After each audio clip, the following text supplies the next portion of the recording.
Kita semua tahu ada 6 selat utama di dunia ini, atau disebut Major Strait. Dari 6 selat utama dunia tersebut, 4 ternyata berada di Indonesia. Mengapa dikatakan Major Strait atau selat utama? Benar, selat itu adalah laut di antara dua pulau. Ada ratusan sebenarnya di dunia ini. Tapi mengapa dikatakan ada selat utama? Karena selat itu dilalui oleh kapal perniagaan. Jalur niaga tersebut memberikan julukan sebagai Major Strait. Dari 6 selat tersebut, nomor 1 ada di wilayah Indonesia, yaitu Selat Malaka. Sekali lagi, dari 6 selat penting dunia tersebut, 4 berada di Indonesia, di mana kita ketahui terusan Panama, terusan Suez itu adalah selat yang di luar Indonesia. Tetapi tahukah kita bahwa Selat Malaka adalah selat yang dilewati lebih dari 100.000 vessel atau kapal niaga besar setiap tahunnya. Dan selat ini merupakan selat terbanyak dilintasi kapal, sehingga dikatakan sebagai selat nomor 1 di dunia. Kita perhatikan negara di utara Indonesia, ada Jepang, Hong Kong, Taiwan, Korea Selatan,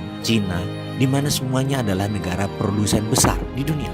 20% vessel mereka ke Amerika Utara, 80% kapal niaga mereka menuju arah Asia Timur, Asia Tenggara, Afrika, dan Eropa. Dan semuanya melalui selat di Indonesia. Bahkan ada 18 juta barel per hari kebutuhan BBM negara utara Indonesia tersebut, di mana 80%-nya disediakan oleh Selat Hormuz, juga melalui Selat Malaka. Australia kalau mengirim barang ke negara utara Indonesia tersebut pasti melewati Selat Lombok dan Selat Makassar. Lalu Indonesia dapat apa sih sebenarnya? Jujur, Indonesia tidak dapat apa-apa dari laut yang dipakai tersebut, dari selat yang dipakai tersebut, tidak dapat apa-apa. Oke, itu masa lalu. Kalau ke depan bagaimana? Bagaimana kalau kita kendalikan selat itu sebagai aset bangsa? Peraturan internasional tidak ada yang mengatur negara archipelago seperti wilayah Indonesia, seperti wilayah negara-negara Pasifik Selatan. Kita peraturan internasional itu selalu mengacu pada aturan kontinental atau daratan. Kita harus ubah wilayah laut selat Indonesia sebagai wilayah Indonesia,